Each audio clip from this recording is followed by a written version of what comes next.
Good evening, everyone. I would like to welcome you to our virtual community forum, sponsored by Historic St. Paul AME Church, Commission on Christian Social Action, and our lay organization. We are so glad you're here. Our topic this evening is the critical race theory and systematic racism in the United States. My name is Paula Campbell Rudd, and I am the president of our lay organization. Also on the webinar this evening is Bessie Jackson, chairperson of our Commission on Christian Social Action, and our pastor, Reverend Dr. Robert A. Strode, and his wife, Shelby Strode.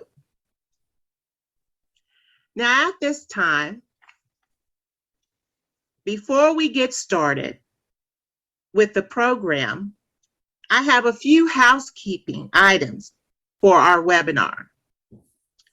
All microphones are muted to eliminate any background noise from interfering in our program.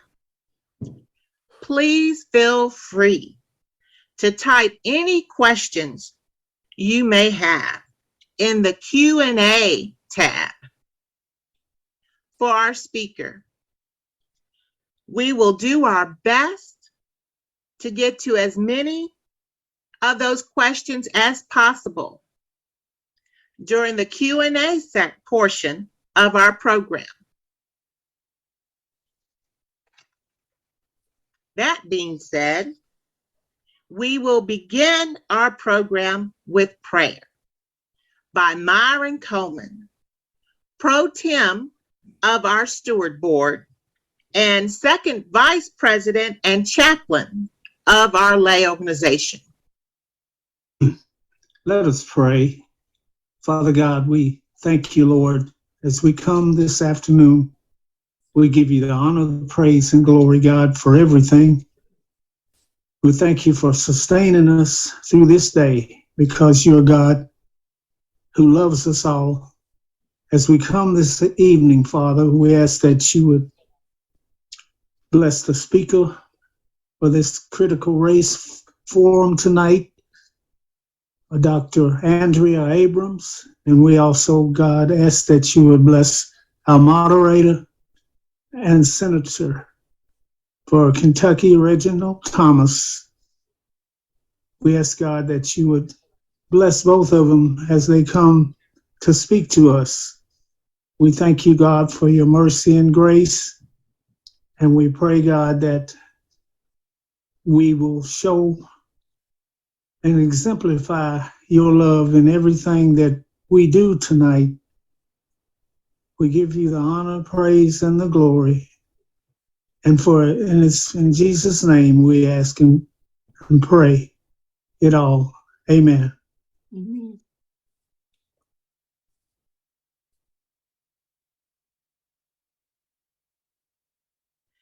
It is now my pleasure to welcome our forum moderator, a man who wears many hats in our church.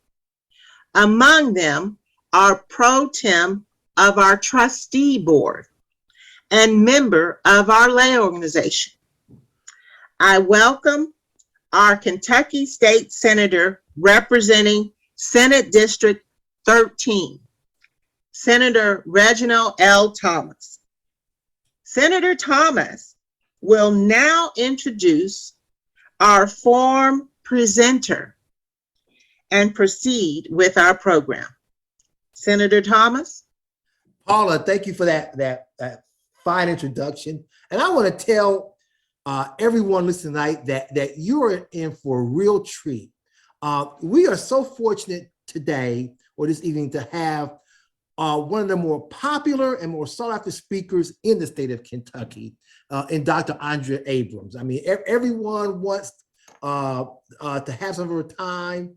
And of course, she can't be all places at once, but we're very fortunate to have her. Let me tell you just a little bit about Dr. Abrams. She is a well-respected anthropologist.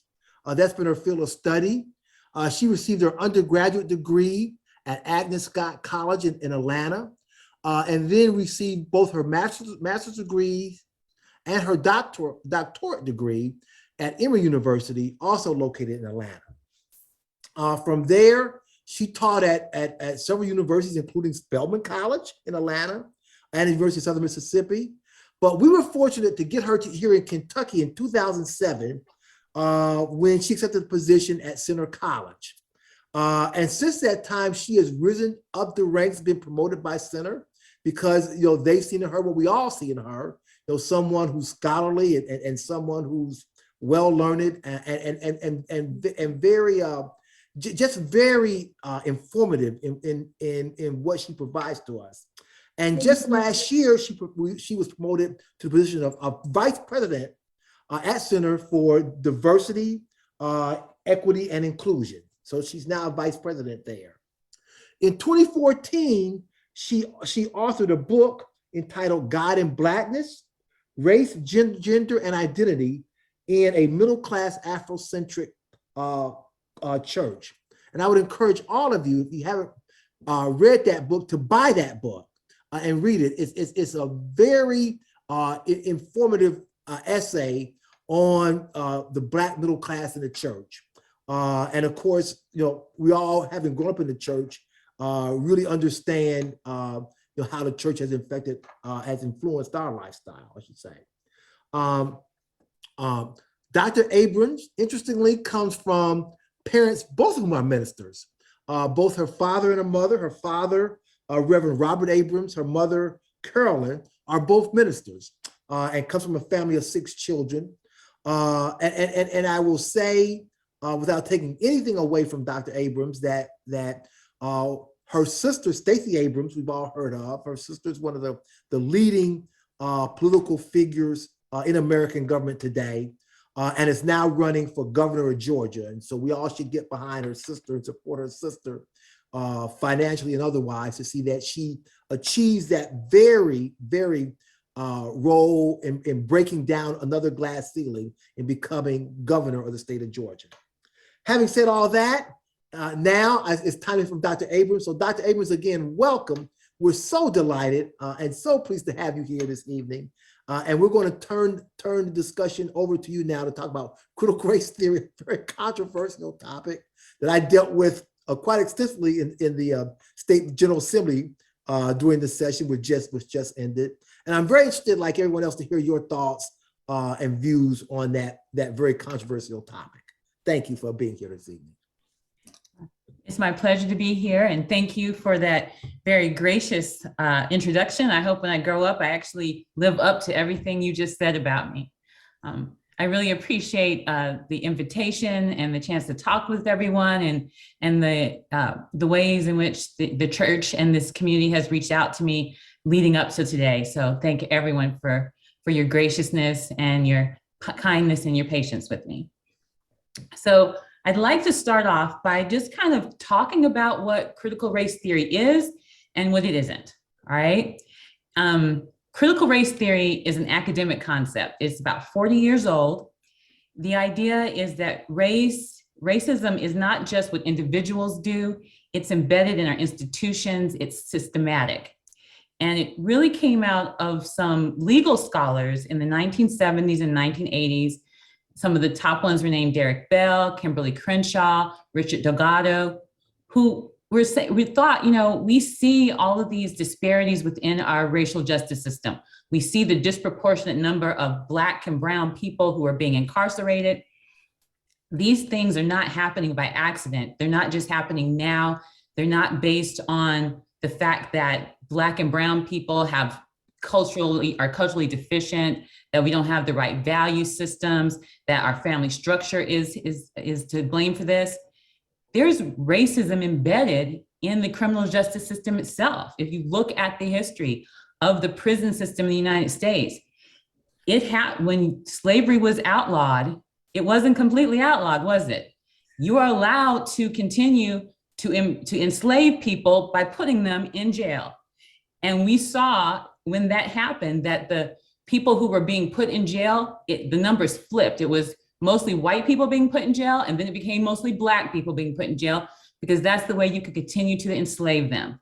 That's the history of the prison and legal system.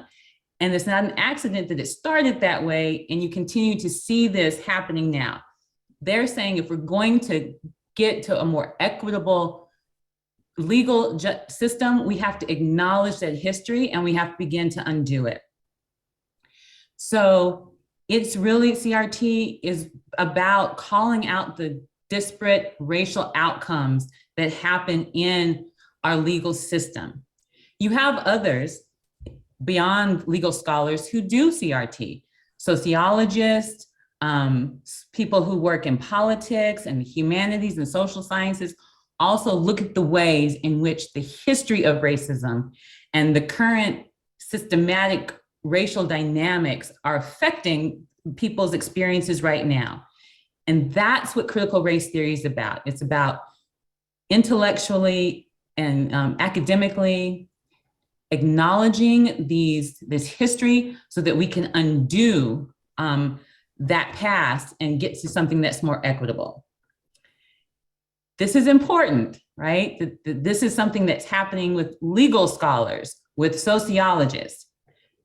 Hear me when I say CRT is not taught in kindergarten through 12th grade. It's not taught in college. I personally have never had a critical race theory course myself. This is something that is taught in higher level law courses and in graduate courses. You do have CRT associated with kindergarten through 12, but not something that's taught to children. Rather, it's when educators look at the ways in which racial inequities and institutionalized racial inequities are affecting the lives of children while they're in school. So they'll say, let's look at why are our schools continuing to be racially segregated? Why are Black and Latino schools underfunded? Why is there disproportionate disciplining of Black students in schools? Why is it harder for Black and Brown students to get into gifted programs? Why are certain things not being taught in school? These things have a history, and we need to look at those things. That's when you see critical race theory being taught in, being applied to kindergarten through 12th grade. But when you hear the national conversation about critical race theory, you would think that people are out there teaching critical race theory to kindergartners and second graders and high school students. What's really happened is that critical race theory has been co-opted. It's become a shorthand for anything that centers race and decenters whiteness. It's an attempt to legally enforce colorblindness and to sanitize or whitewash American history. And it tends to focus on anything that seeks to be more inclusive of perspectives, histories, and experiences, be more inclusive of a broad range of perspective, histories, and experiences. And I'm not just saying this. The one conservative organization, the American Heritage Foundation, attributes the 2020 Black Lives Matter protest, LGBTQ plus clubs in schools, diversity training in federal agencies and organizations, California's recent ethnic studies model, the free speech debate on college campuses. They all say that's the fault of critical race theory. One quoting them, when followed to its logical conclusion, critical race theory is destructive and rejects the fundamental ideas on which our constitutional republic is based. So it's important here to note that this isn't happening by accident. There is a plot afoot, just to be blunt about it, right? And one of the people who has done this is a young conservative, Christopher Rufo. I'm gonna spend a minute to talk about him, right? because he has deliberately co-opted or appropriated the term critical race theory and deliberately twisted its meaning for a particular agenda. So I'm going to take a minute to quote him so you can get the full picture of what he's attempting to do here. He says that we can't focus on political, his name is Christopher Rufo. He says that political correctness is a dated term, that saying things like woke and cancel culture are too vague. Basically, they weren't getting enough of the work done of what he wanted done. He thought critical race theory, and this is what he wrote, critical race theory is the perfect villain. He thought the phrase was a better description of what conservatives were opposing. Its connotations are all negative to most middle-class Americans, including racial minorities, who see the world as creative rather than critical, individual rather than racial, practical rather than theoretical. Strung together, the phrase critical race theory suggests hostile, academic, divisive, race-obsessed, poisonous, elitist, and anti-American. So you're able to trigger all of these thoughts when you use this. And because it's the name that critical race theories chose for themselves, he gets extra points for that, extra bang for his buck, right? He goes on the Tucker Carlson show, Christopher Rufo went on the Tucker Carlson show on Fox. That should tell you something. And he said that conservatives need to wake up, that there is an existential threat to the United States and that the bureaucracy, even under Trump, is being weaponized against core American values. He looks directly at the camera and says, President and the White House is within their authority to immediately issue an executive order to abolish critical race theory training from the federal government. And I call on the president to immediately issue this executive order to stamp out this destructive, divisive, pseudoscientific ideology. The next day, Mark Meadows called him and they got him and they started working on such an executive order. So this is the plan here. Within 2021, Fox News itself mentioned critical race theory no less than 4,707 times. Rufo wrote, we have successfully frozen their brand critical race theory into the public conversation and are steadily driving up negative perceptions. We will eventually turn it toxic as we put all of the various cultural insanities under that brand name. I want you to hear what he said. We have rebranded critical race theory to make it anything toxic that the other side is doing. We can call it that, and we're actually being successful at doing it. In addition to that, Republicans actually put together a handbook on how to write legislation to create anti-critical race theory legislation. A lot of this legislation from state to state looks very similar because they're cutting and pasting it.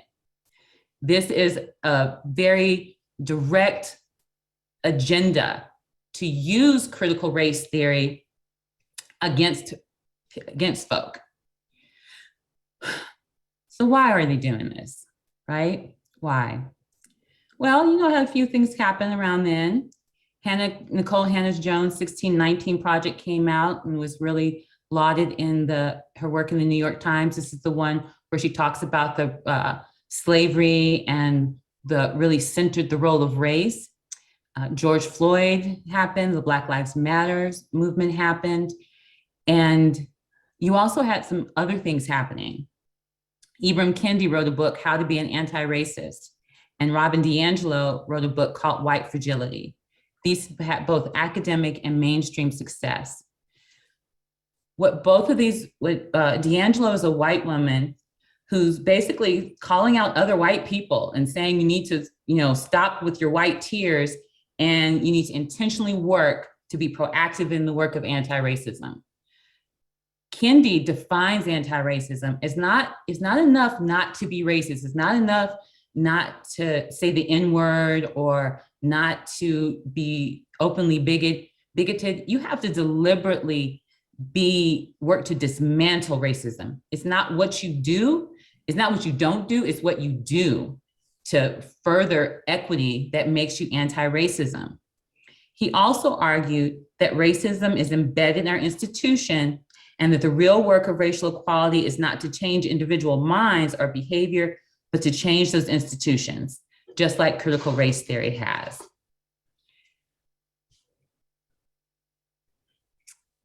I'll say this, that while critical race theory isn't being taught in kindergarten through 12th grade, being more inclusive is being taught, being racial equity is being taught, being more honest about our racial history is being taught. That's not technically critical race theory, but it is getting us to a truth about what is happening in our country. And more to the point, often what is being done is it's making sure everyone's stories are being told, that Black history gets told not just in February, but all year long, because the word Black Americans are part of our fabric, Asian Americans, Native Americans. Everyone's story needs to be told as well. We're getting towards this idea of equity. And often opponents to critical race theory will quote Martin Luther King.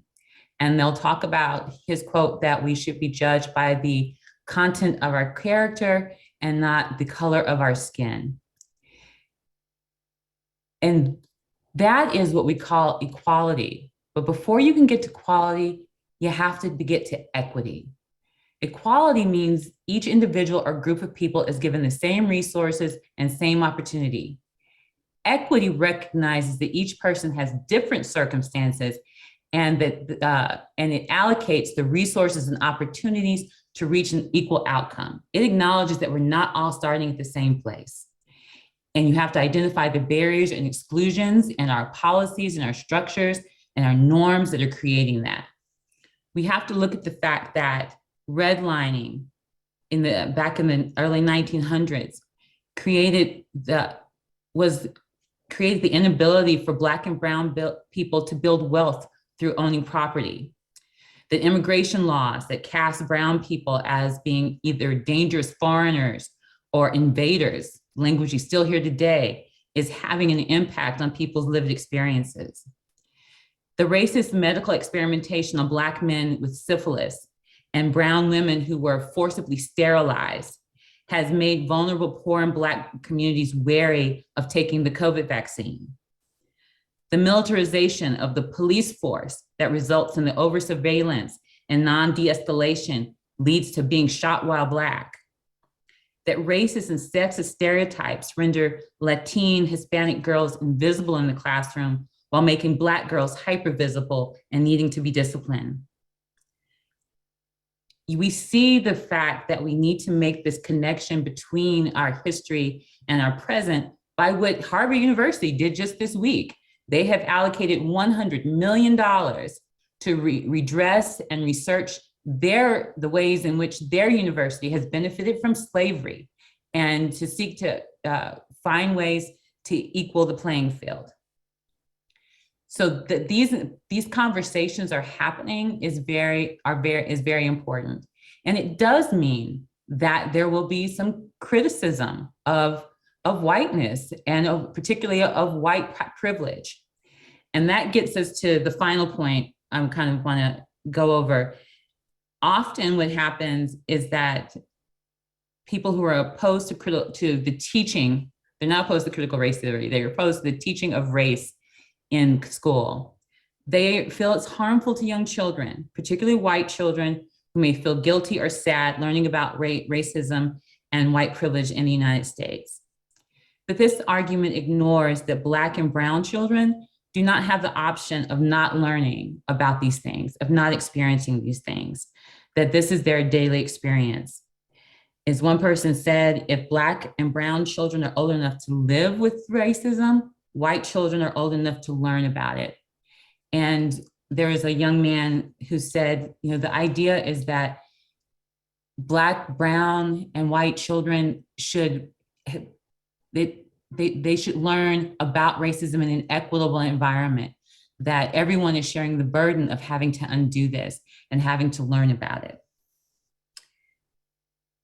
I'll end by saying my little spiel right here that I think the American dream can only become a reality for everyone once we tell the truth about Americans' history and are accountable concerning its present. And this is the thing that is scaring a lot of people. And I think when certain people get scared, that tells you you're doing something right. Well, I tell you, Dr. Abrams, I just hung on every word that you said. It was so accurate. And I will tell you in terms of the success by Christopher Rufo, and one person in chat wanted to catch that name is Christopher Rufo, who's the architect of the critical race theory movement in terms of defining it negatively, as you indicated. That's who that person is. It has been successful in really chilling what I call education, because, and we're going to talk more about this. What we've seen here in Kentucky is that now we have a statutory curriculum of what should be taught in history classes or in English classes, and to suggest that if you deviate from that statutory curriculum, then the teacher, can be chastised or criticized or even worse, disciplined for going outside of that. And so it really harms education in major ways, I think, because of what we've seen here in this country. I've got some questions for you, Dr. Abrams, if you don't mind taking some minutes and answering some questions. Okay. Okay.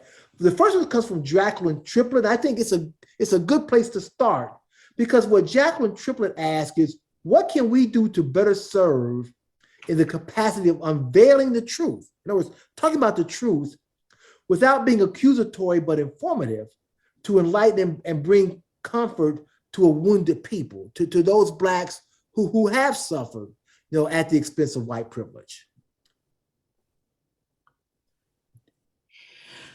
So if I'm understanding this question correctly, we want to better serve in the capacity of unveiling the truth without being accusatory. Right. Yeah, the point of critiquing racism and critiquing racial systems is not to blame people, not to punish people. It is to lay out the struggles that people have, and show why progress is being impeded. And so I don't think that that people need to feel as if they're being accused of something as individuals. It's about talking about a system of how things happen. And one of the things that critical race theory says is that it's not about individuals, it's about systems of behavior, right? And systems of ways of doing things. And I think to maybe get to more directly at her question, when we're having conversations with people about this, people are going to feel challenged. Some people are going to feel challenged and threatened. When you bring up for instance, when you bring up the idea of white privilege, people feel, well, white people sometimes feel like you're saying, I didn't earn what I got, and I'm not deserving of this. And that's not what the critique of white privilege is about. It's about saying that you earned what you got, and so did Black and brown people, but racism put certain impediments to make it harder for them to run that race.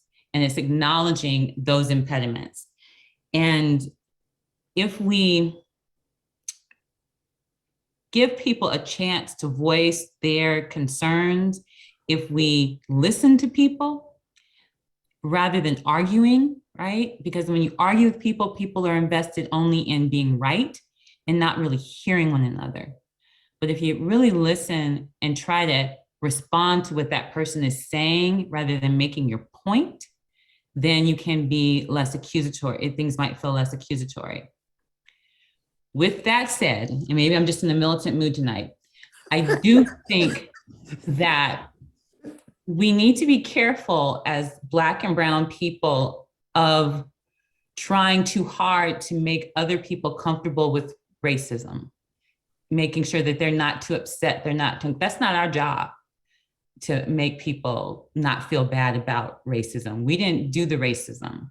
And so sometimes I think that in feeling uncomfortable about this truth is a process. It's not where you get stuck, but it's uncomfortable. Racism is bad. And there's no way to be honest and move through it for anyone without there being moments of discomfort. You get to a place of relief when you acknowledge it, you move through it, and you fix those things. So I went all over the mountain with that particular answer, but that's as close as I can get right now.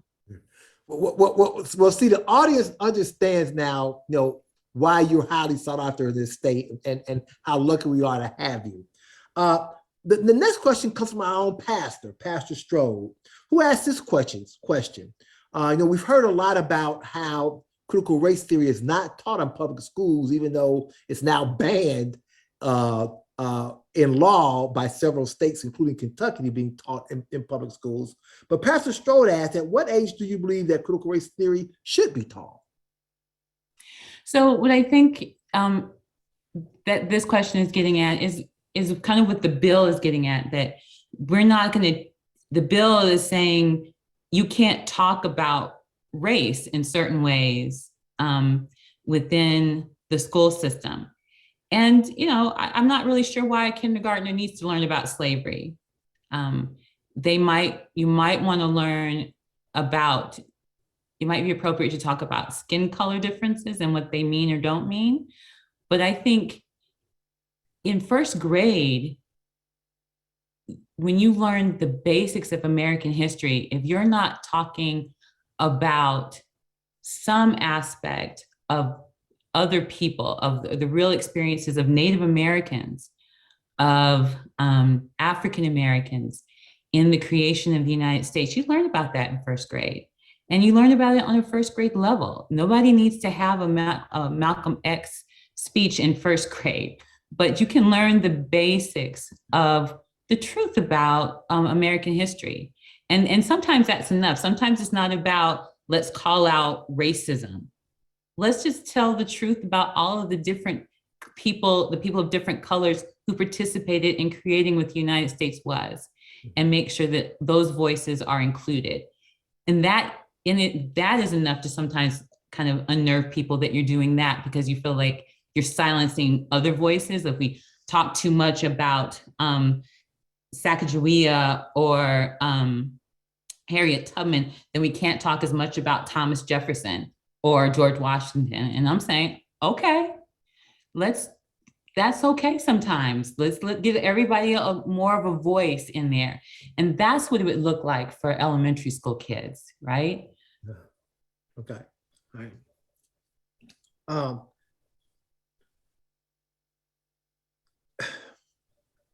And I'd like to pick up on somebody who just put in the chat about character. Yes, when you're talking about things about fairness and about belonging and about kindness, that's critical race theory too. That's basic racial things. So modeling for kids, small children, how to be kind and fair to each other, that's the basis of racial inclusion as well. So she made a very good point in the chat, so I wanted to lift that up. Okay. My next question is this, and this comes from a gentleman by the name of Polk O'Neill. He asked this question, and I want to raise this because Black men struggle so much in this country. And Polk O'Neill asked this: how do we reach our young men who perpetuate this dangerous violence? He's talking about, I assume he's talking about Black on Black crime. I have worked with several groups to accomplish this only to see efforts and interests fall through. So if you can speak to the fact that why do we see so much Black on Black crime and the destruction it causes to our Black young men? If you could talk about that for just a second. All right. So here we're getting a little bit out of my area of expertise, Okay. but I'll give my best, put my sociological hat on here. Okay. This is an issue that you have to come at it in different ways. We need to be really careful while I live in Lexington now, and so I wake up every morning to hearing about the young Black men who've been arrested for shooting at each other in the evenings, and this is deeply problematic. We have to think about why this is happening in terms of what are the ways in which masculinity is being defined for them and the ways in which they're able to perform that masculinity. If they are going through school systems that have from the very beginning labeled them bad boys, where they have been disproportionately put in detention or expelled or sent to these kind of schools, that whole that pipeline that happens to young Black men, and that's happening on one hand. On the other hand, they're also being told or being limited in their ability to finish high school with a sense of accomplishment and purpose, and what am I going to do with myself, and how am I going to really participate in the American dream. And we don't give them a lot of support and opportunities. And we those two things come together, that the ways in which they have been demonized in school and the way that our larger society is cutting off their opportunities. Any group of people who are treated that way, you're going to see that sort of thing happening. So part of it is about reaching into the community and being able to provide opportunities so that they can get the education and support and mentorship that they need in order to turn that around. But this gets us back to critical race theory. When we take that approach only, then we're saying that it's them, that they're the problem, and we have to fix them in order to make their world less violent. They're in a system in which they are undereducated and over-policed, and they're put into neighborhoods that aren't given the same resources as others. And if we can't fix that, I don't know how many there's only so much a mentoring program can do until you change the reality in which these young men are living. And so I think one of the reasons why these programs stall out is because they don't have the support of politicians and money that takes to change the educational system, that it takes to put programs into those communities that can support them, not just because it's an emergency now, we're going to get them when they're 15 and do a program. Where was this program when they were 5, when they were 10, right? You have to do this all along and support them all along. And that means some serious structural changes about how we educate our children and about how we support our Black and brown neighborhoods. And that means money gets reallocated. That means political power gets reallocated. And that's a heavy lift, right? And so I don't think I have an answer. I'm sorry. No, I think you've answered that question very well. You're right. It is a heavy lift. Yeah. Look, I've been asked to request that people who do have questions, please put those in the chat box. We don't have all night, so I'm going to try to get to as many as possible. And the next one I'm going to get to is from the person who really put this together, Sister Bessie Jackson. I'll have more to say about her as we close. But Sister Jackson asked this question. Kentucky is one of the many states that have banned the teaching of critical race theory and restricts how teachers are permitted to talk about racism, equality, and economic opportunity in the classrooms. She's absolutely right about that. So Sister Bessie Jackson asked this to you, Dr. Abrams. what guidance would you give K through 12 educators who want to teach critical race theory and anti-racism effectively and equitably in an age-appropriate way? I like that question.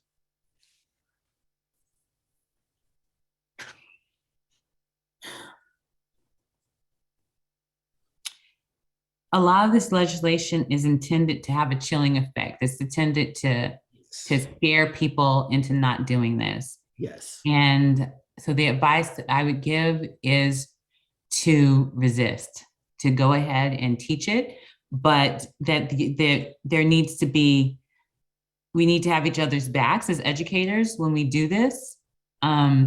We need to collectively push back on this kind of legislation and this chilling effect. And I think that trusting yourself as an educator, that you have been trained to learn, to be able to translate complex information in a way that is appropriate for the children you're working with, that you do that. You have the skills to do that. And sometimes the best teacher makes a misstep, but that can be also a learning experience for everyone else.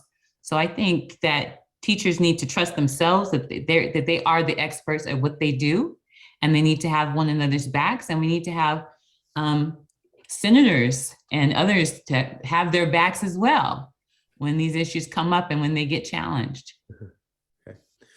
Well, I agree with you about legislators. We do have these people's back, absolutely. Greg LaFell has said in the chat, Dr. Abrams, that this is a wonderful presentation. He says he's hanging on your every word. So I want to go to a question that he asked in the chat. He says if the structure is the trap, and I agree with you, I think you're right, the structure is the trap for a lot of people that we find ourselves in. Where do you think we should begin? Where do you think we should begin our social mobilization effort to change the structure? Do we start with confronting legal, economic, and institutional structures, or is there another way?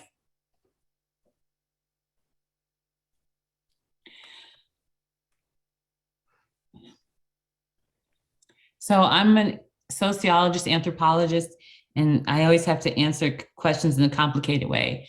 I don't think there is just one way you go at it, right? You do it from many different angles, because it's not a one-layered problem. It's not just a legal problem. It's just not an educational problem. It's not just a political problem or a financial problem. It's all of those. And so we have to attack them in that way. We need to, sometimes you attack it on your own from where you are and with the power that you have, but we also need to be more strategic about combining the different resources and the different powers that we have to attack these things. So if you just go at it from one perspective, then this is a many-headed beast. It will just come in through the other door, right? So we have to be working on all these angles at the same time in order to be able to really move things forward.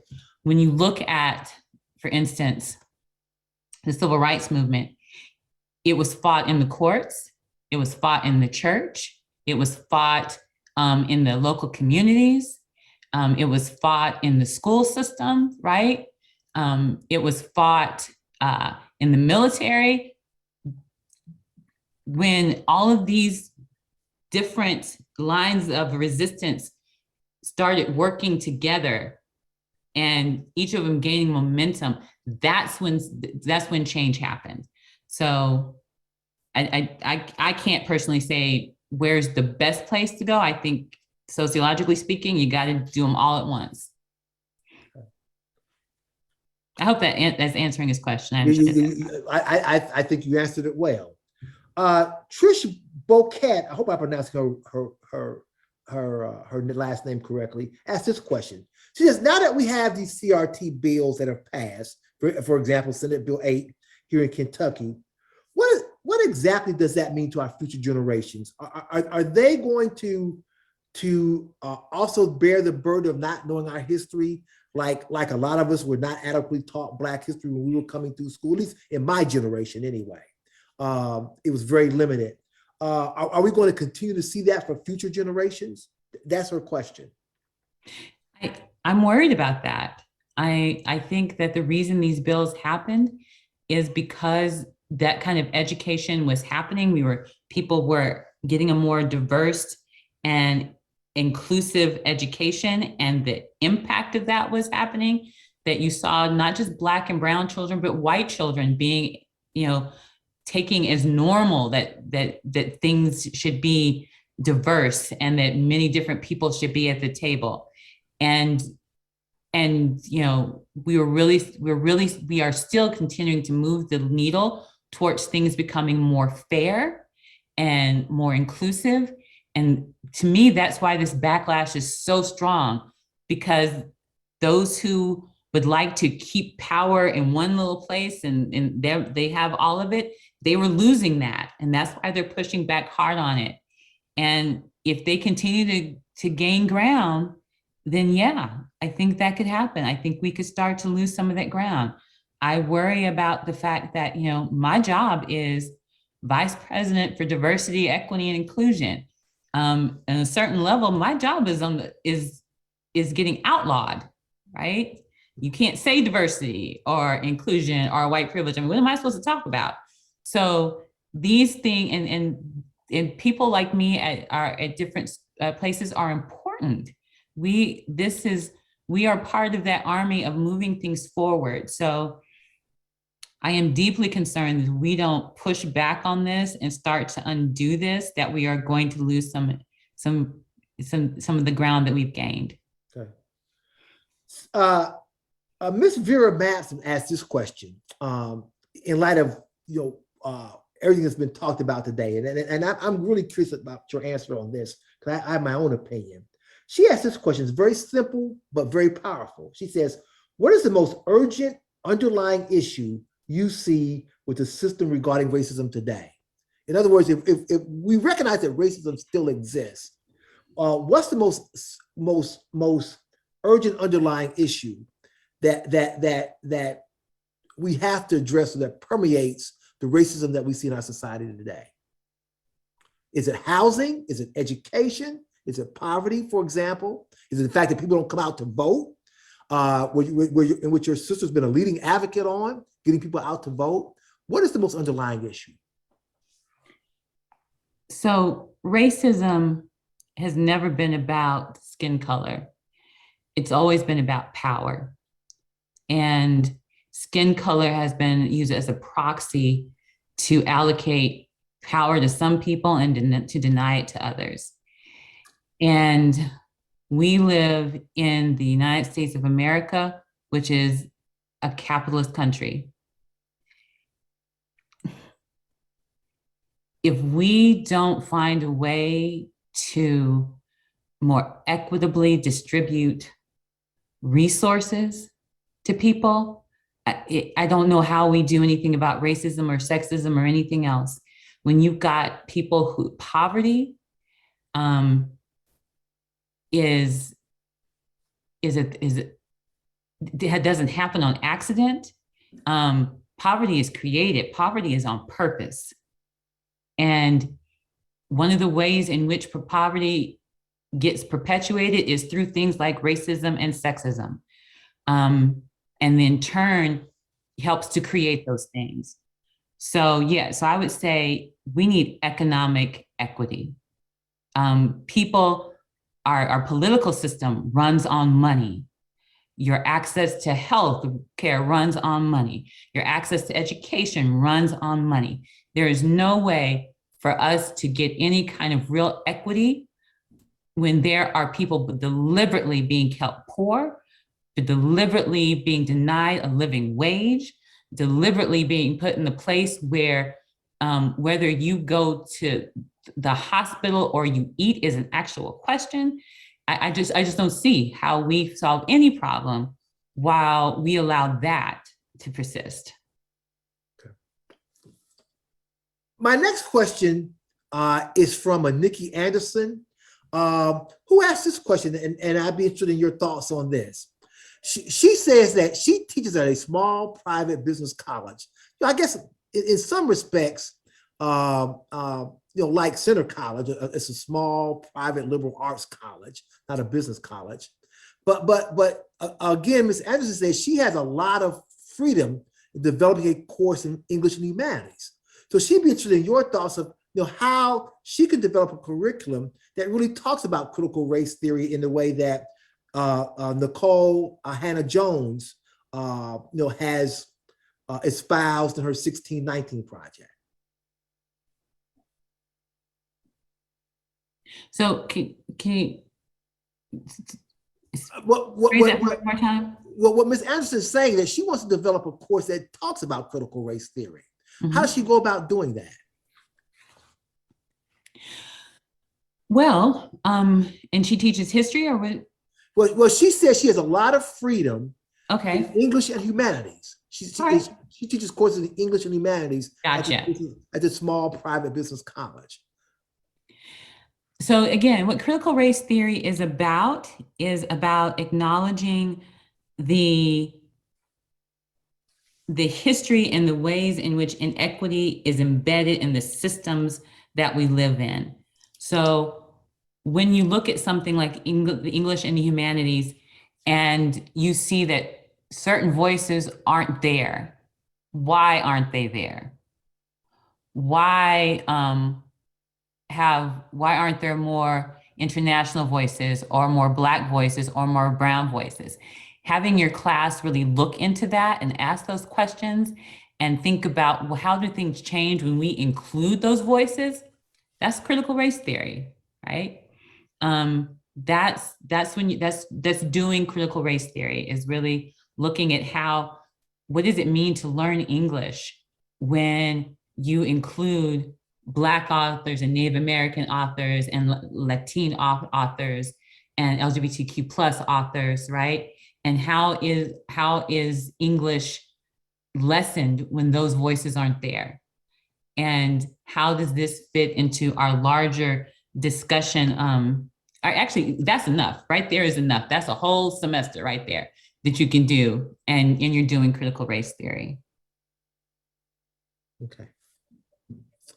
I've got time for one last question, Dr. Abrams, and so I'm going to ask it, and I'm going to I'll give that last question to Paula Campbell Rudd, who opened this up, and so it's only fitting that her question closes it out.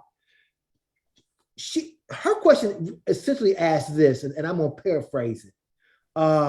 She says critical race theory consists of many tenets that talk about racism, equality, and economic opportunity. As you talked about, racism deals with power.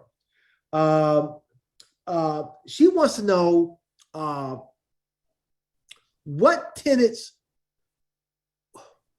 what are the most important tenets of critical race theory that we should remember or focus upon as we bring this discussion to a close. In other words, if you had to identify 2 or 3 major tenets of critical race theory that have caused this 400-year history of racism and separation of the races and lack of ability to move up the ladder and privilege, what would you list as those 2 or 3 major tenets? I think I could sum that up by saying I think a tenet of critical race theory that's important is its emphasis on intersectionality, that it's not just about race, it's about how race intersects with sexism, with gender, how it intersects with class, how it intersects with ability, how it intersects with your citizenship status, how it intersects with your class system, that no one is just Black or brown. You're a Black woman who is who is neurodiverse. You are a white man who is poor. These things situate you differently. And when you learn to deal with the ways in which these isms speak to each other and interlock each other, then you get closer at really being able to dismantle them, and really getting into something that speaks to the different ways in which people are experiencing oppression and the different ways in which people can get to empowerment.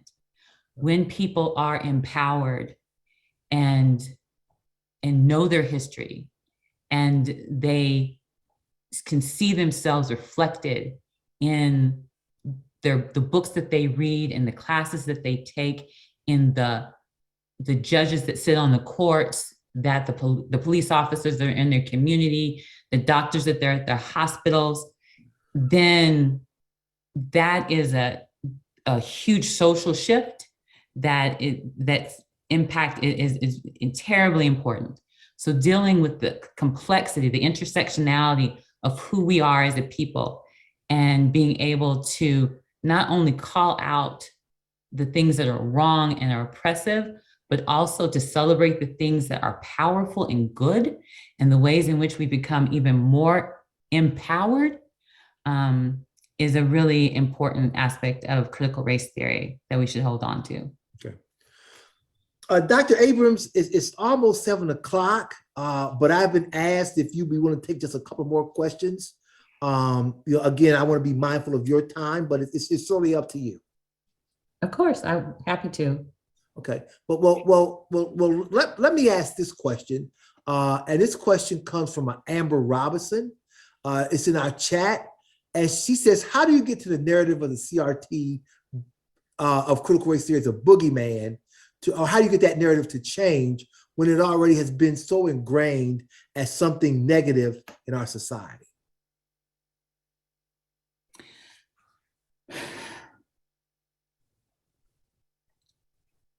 I don't know.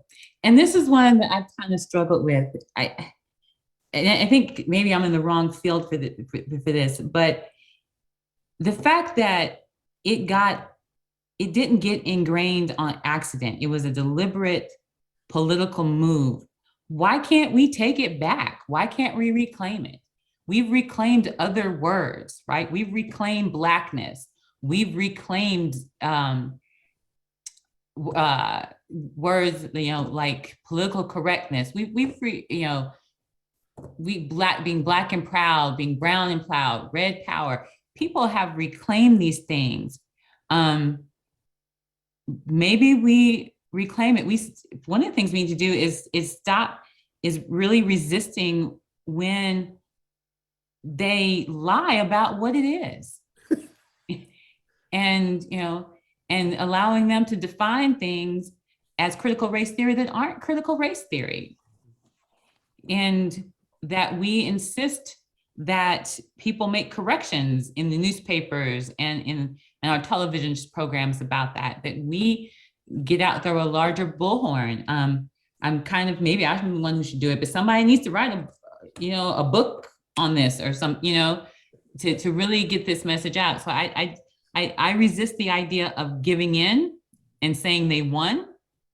I think we need to push back and take back our word. Black and brown people coined the phrase critical race theory. We get to define what it means, not whatever his name is.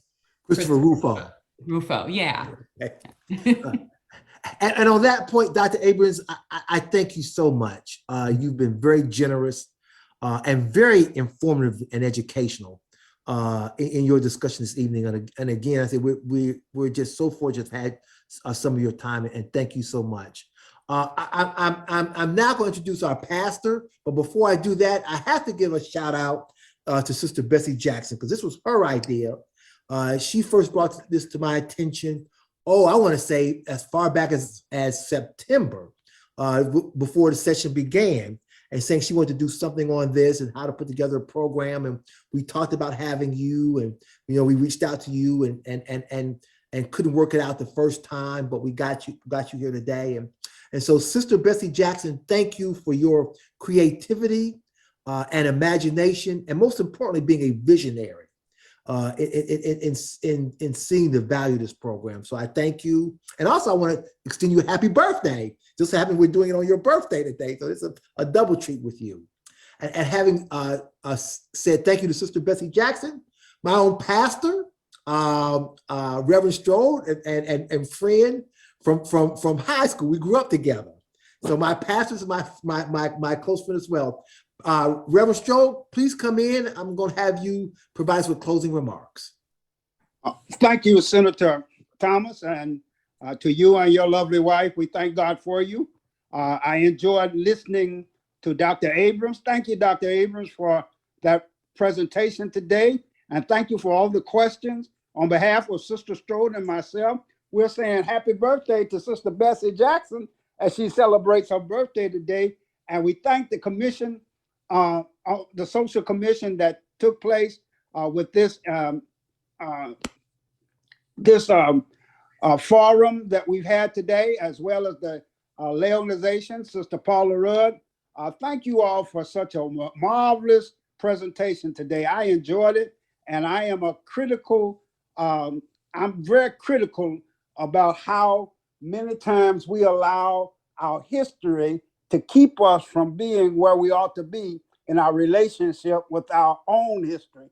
And so when we do critical thinking, we want to make sure that we're doing the kinds of things that will help others to understand what it is that we're doing in our walk with God, as well as with our walk with each other and our talk with each other. I've enjoyed it immensely, and thank you so very much for allowing your gifts to be displayed today. All of you, you've done a wonderful job. Thank you so very much. Well, with those final words, there's nothing I can say behind my pastor. So I thank all the participants who listened to Dr. Abrams and offered great questions. And again, one last time, Dr. Abrams, thank you so much for your time and for making yourself available for this program. And Sister Jackson, thank you. If there's nothing further, we are dismissed.